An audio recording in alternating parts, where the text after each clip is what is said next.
नमस्कार, मैं प्रिंस चौबे और आप देख रहे हैं पब्लिक जंक्शन। अभी हम आ पहुंचे हैं अरेराज में और आपको बता दें कि नगर पंचायत का चुनाव अभी जो है नामांकन हाल फिलहाल में स्टार्ट हो चुका है।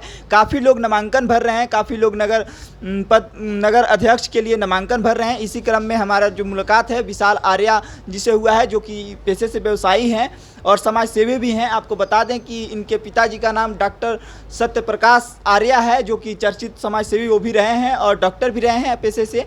आपको आइए इनसे बात करते हैं कि क्या कुछ मुद्दा लेकर ये चुनाव में उतरे हैं और क्या इनकी तैयारी जो है कैसी चल रही है। सबसे पहले तो नमस्कार आपका भैया। नमस्कार, मैं विशाल आर्या, पिता श्री डॉक्टर सत्यप्रकाश आर्या का बड़ा पुत्र हूँ जी। और मैं इस नगर पंचायत चुनाव में अध्यक्ष पद के लिए अभी चुनावी मैदान में हूँ। आज ही मेरा नामांकन हुआ है जी। और बहुत बधाई आपको। बहुत बहुत धन्यवाद आपका। और आज ही मेरा नामांकन हुआ है और नामांकन करने के बाद अभी मैं कंटिन्यू प्लानिंग कर रहा हूँ कि कल से मैं इस चुनावी समर में किस हिसाब से तैयारी करूँ। जी। मतलब राजनीति में तो पहली बार ही शायद उतरे हैं। राजनीति में पहले भी था जी, लेकिन राजनीति में आने का मकसद पहले ऐसा नहीं था। पहले राजनीति में थे लेकिन मतलब कि किसी पद के लिए लड़े नहीं थे। नहीं, पहली बार लड़ रहे हैं आप नहीं, चुनाव। नहीं, मैं राजनीति में नहीं था। हम लोग समाज सेवा से जुड़े थे जी। लेकिन हमारा नगर पंचायत की परिस्थितियां ऐसी बनी कि मुझे राजनीति में आना पड़ा जी। और सरकार ने हमें मौका भी दिया है चुनाव लड़ने का। वोटर इंडिपेंडेंट चुनाव कर रहे हैं और हमारे यहाँ का चुनाव निष्पक्ष होने जा रहा है, इसलिए कि अब चुनाव में अध्यक्ष पद की दावेदारी काठमांडू नेपाल नहीं करेगा। जी जी बिल्कुल। अब जनता करेगी। अब जनता के हाथ में फैसला है। पड़ेगा। जी, जनता के हाथ में है। जी। जनता को अधिकार मिला हुआ है और जनता चुनाव करेगी।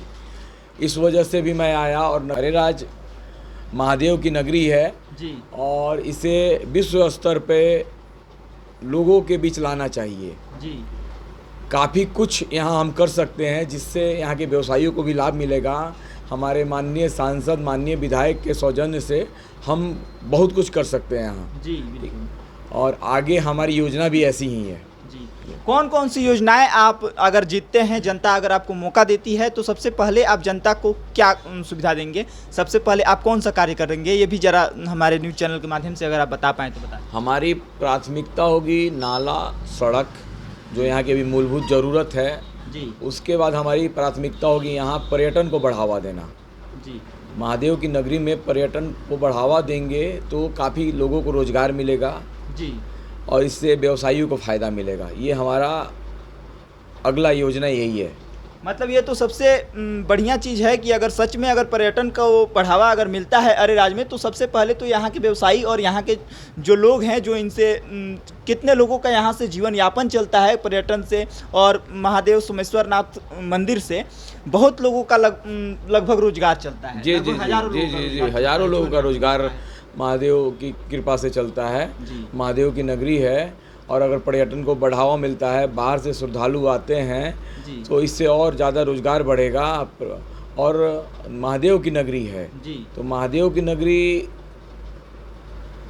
बहुत कुछ ऐसा है जी। जो कि अगर हम कंपेयर करते हैं और भी जगह हैं जहाँ हमारे भोलेनाथ की का मंदिर है, जी जी, कंपेयर करते हैं तो उस हिसाब से यहाँ सुविधाएं नहीं हैं। पर्यटन का स्थल बनाने के लिए पहले मूलभूत सुविधाओं को हमें सुचारू रूप से चालू करना होगा, जमीनी स्तर पर लाना होगा।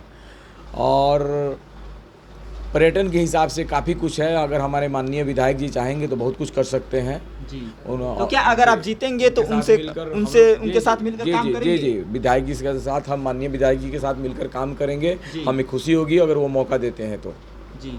और जब आप जनता के बीच जाते हैं तो जनता सबसे पहले आपको ज़्यादा जो समस्याएं सुनाती है उनमें सबसे मतलब प्राथमिकता किसको देते हैं आप? कौन सी समस्याएं ज़्यादा जनता आपको सुनाती है आप अगर जनता के बीच जाते हैं? यहाँ सबसे बड़ी समस्या नाला की है और सड़क की है। सबसे बड़ी समस्या जी। जल निकासी नहीं होने से बहुत सारे वार्ड ऐसे हैं जहाँ हम जाते हैं तो हम खुद सोचते हैं कि हम निकले किधर से। जी। मतलब कहीं कहीं इतना जी काफ़ी बदतर स्थिति है। पिछले 10-15 सालों में यहाँ लगता है जैसे काम हुआ ही नहीं है। बहुत बुरी स्थिति में है जी।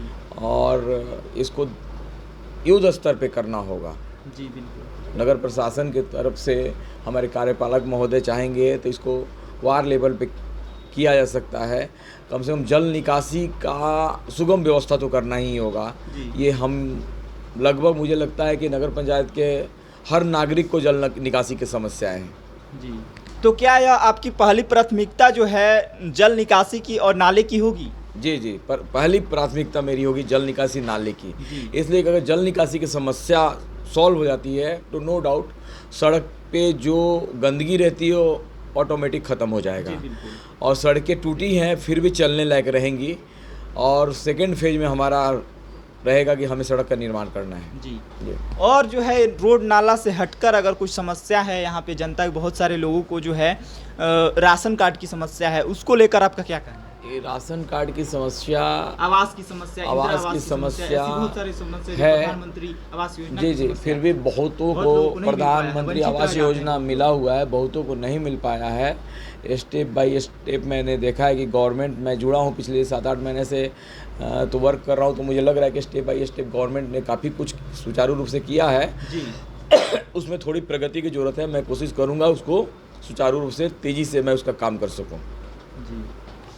तो जैसे कि आप लोग सुन रहे थे कि ये जो अध्यक्ष पद के उम्मीदवार हैं विशाल आर्या जी को सुन रहे थे आप लोग पब्लिक जंक्शन के माध्यम से, और कैसे ये जो है दावे कर रहे हैं, बड़े बड़े दावे तो कर रहे हैं जैसे कि हर एक प्रत्याशी करते हैं, तो क्या ये आप सच में कर पाएंगे जब आपको जनता मौका देगी तो? जी जी, मैं कर पाऊँगा, इसलिए कि मैं इलेक्शन में अध्यक्ष पद के लिए दावेदारी कर रहा हूँ। जी। तो मेरे